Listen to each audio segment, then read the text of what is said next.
It's interesting to note that almost all these predictions are based on extreme and dangerous situations to attract attention and accentuate their positions. The media does the same thing. Fear sells, and that's what drives them as well, selling articles. Why is this happening? Follow the money.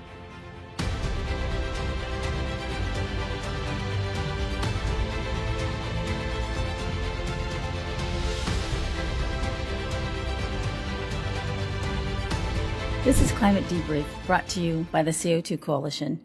I'm Angela Wheeler. In a moment, we'll hear from CO2 Coalition member Graeme Phipps.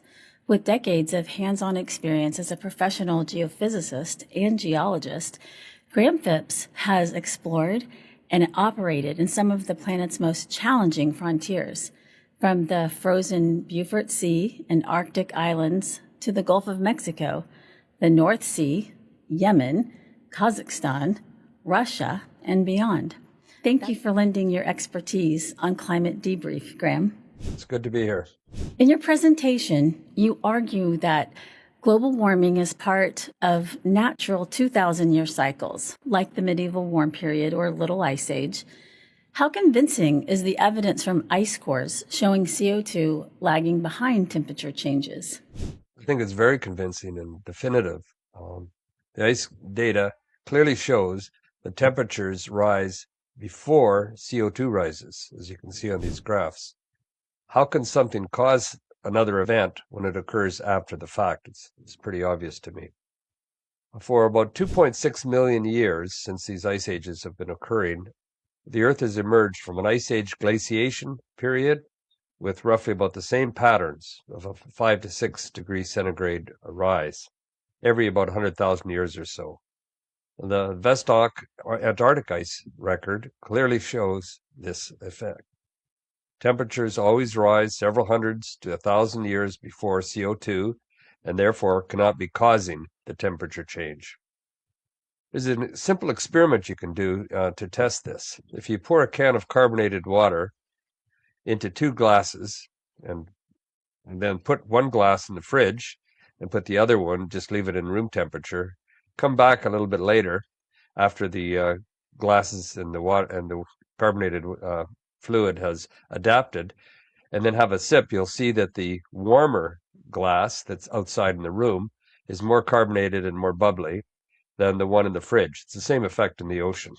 With solar activity, ocean currents and volcanic eruptions highlighted as major drivers, what role do you see for human CO2 emissions? Well, when you put it into the context of the entire geologic history, it's a very minimal impact. These levels of CO2 we're talking about are very small compared to what's been experienced over geologic time, where we've seen up to 10 times higher CO2 levels as life evolved over time. An example of this and the relationship between CO2 and temperatures is that about 245 million years ago, CO2 levels were about 600 parts per million. The temperature averaged about 25 degrees centigrade. Then, around 145 million years ago, CO2 levels were 4 times higher at about 2,500 parts per million, but the average temperature then was about a third lower at about 18 degrees centigrade. Historic evidence comparing CO2 levels with temperature levels clearly shows no correlation between these two items. And I guess the question we have is, why would we expect that to be the case now when throughout time that hasn't been the case? You state in your presentation that atmospheric CO2 today is historically low at 415 parts per million, far below the 8,000 parts per million of the Cambrian explosion when life thrived. Do you agree that viewing CO2 more as a plant fertilizer could redefine our approach to agriculture and food security? Absolutely agree. And I think this is a critical point, the impact on agriculture. CO2 is essential to plant life. And the more CO2, the higher the plant growth. An experiment that proves this fellow grew some trees under varying amounts of CO2 and found that by doubling the CO2 from what we have today, the growth of the tree was doubled as well. So in other words, plants grow much better and more robust under higher CO2s, and this has been proven. The narrative regarding CO2 definitely needs to change. CO2 being critical to plant life, and greenhouse farmers, for example, add CO2 into their greenhouses to enhance the growth of this. As people become more aware of the importance and positive impact of higher CO2 levels on plant growth, plus recognize that adding CO2 is not causing a climate crisis, I believe the position will change and they will welcome more atmospheric CO2 and the benefits associated with it. Graeme, you cite 14 to 40% global greening since 1980 and crop yield boosts from higher CO2. How might this good news change public perceptions of climate change, especially in developing regions facing food shortages? Well, I think it'll make a big impact. And the importance is to get this information out there and show it to them. Those slides that show the greening of the earth is pretty obvious. And what's happening there is that with higher CO2 levels, plants open up their spore space or close their spore space because they don't have to be as wide open to allow the CO2 to get in. The amount of CO2 is higher. That also means that they release less water out of their system. And therefore, in these areas that are more arid, they don't need as much water to grow. And we're seeing this on the global graph. More CO2 is also beneficial to more rapid plant growth and higher crop yields, and also the increase in farmable acreage and land. What this means is more food for humanity. It's pretty hard to argue against the benefit of that. Once this is understood and broadly shared, this good news story should directly change public perception of the benefits of added CO2, especially in regions facing food struggles. It is also shown, backed by solid science, that CO2 is not resulting in a mankind-caused climate crisis. Data shows heat waves are less severe than in the 1930s, hurricanes unchanged over 250 years, and sea level rising at a steady 20 centimeters per century since the 1800s. Why do you think alarmist predictions keep missing the mark, and what real adaptations should we prioritize instead? Well, first of all, I want to comment that I completely agree that there's no evidence that recent historic changes in the frequency of not just hurricanes, but pretty well all natural climate-related disasters have been changing with changing CO2. It's interesting to note that the heat wave index was greatest in the 1930s. Under a period of lower CO2 levels. I think we all remember the dirty 30s and the droughts in the North America. Plus, increased CO2 level associated with increased land is being dedicated to agriculture with higher yields per acre. So this is also very good news. Yet the media alarmist narrative continues to mislead the public. Follow the money, one wonders. Is that what's driving this? Now, regarding sea level changes, the misleading, fear-driven media story is also a common narrative, but records show differently. Actual historic records show there's been no change in a steady 20 centimeter per century, which is 0.2 per year, of sea level rise since the 1800s.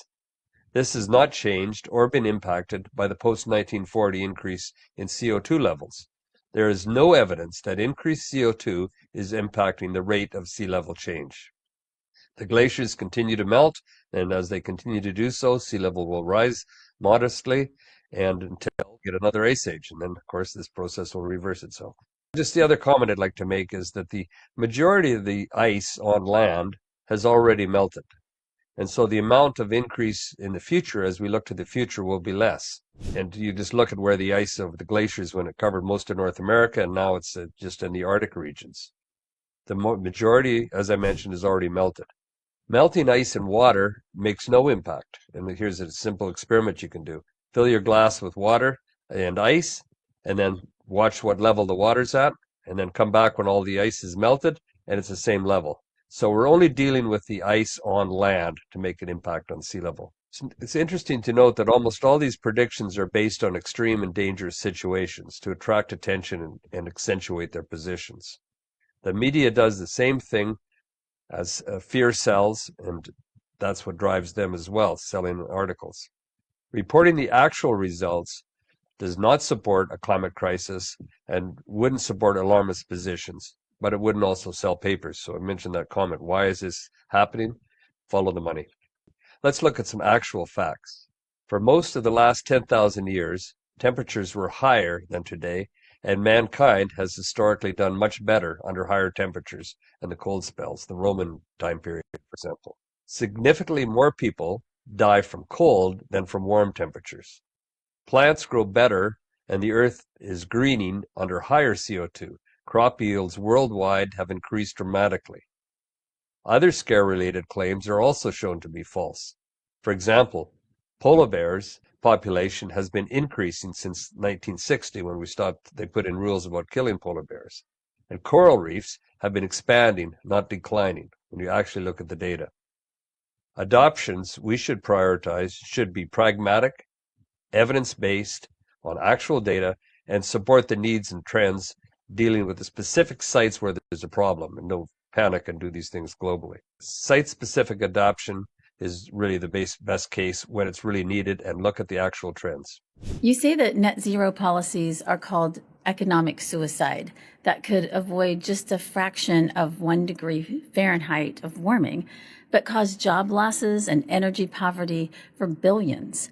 What bold policy shifts would you propose to prioritize prosperity over unachievable targets? Well, pragmatically, get our governments to stop spending on carbon neutral policies that make no difference. It's pretty clear. Move all these funds and the staff associated with it to areas that make a difference in health and education, etc. I'm pleased to see that the U.S. government has already done this, and we in Jersey are in the process of trying to do exactly the same thing, to take the money that they're dedicating to carbon neutral and put it into areas that desperately need more money and make an impact on the people in the area. You reference over 60 scientists, such as our chairman, Dr. William Happer, our director, Dr. Patrick Moore, as well as many other CO2 Coalition members and other notable, credible, reasonable voices with evidence there is no climate crisis.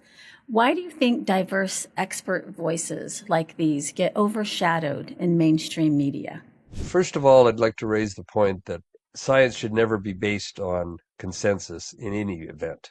It should be based on actual, testable, reliable data. Just ask Columbus. He didn't have consensus when he sailed across the ocean and then stumbled across North America.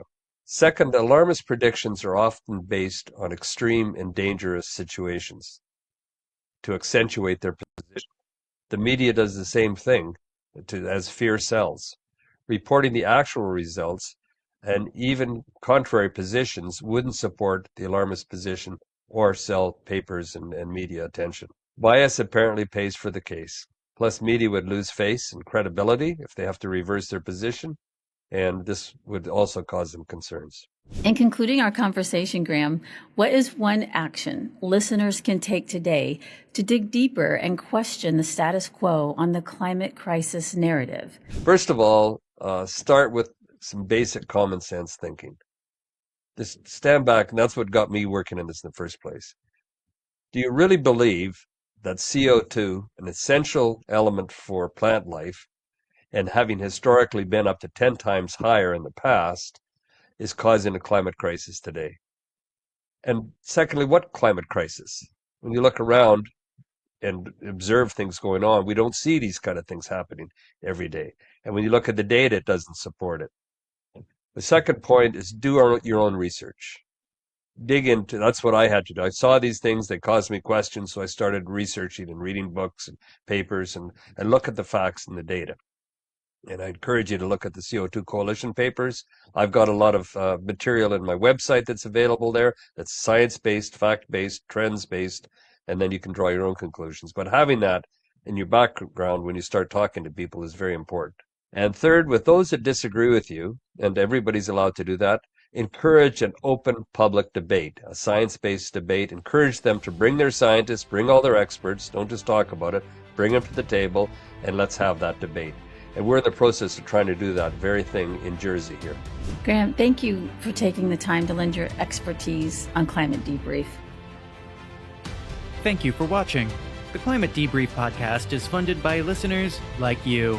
If you enjoyed listening to this episode of Climate Debrief, please like, comment, and subscribe. We read all of your feedback.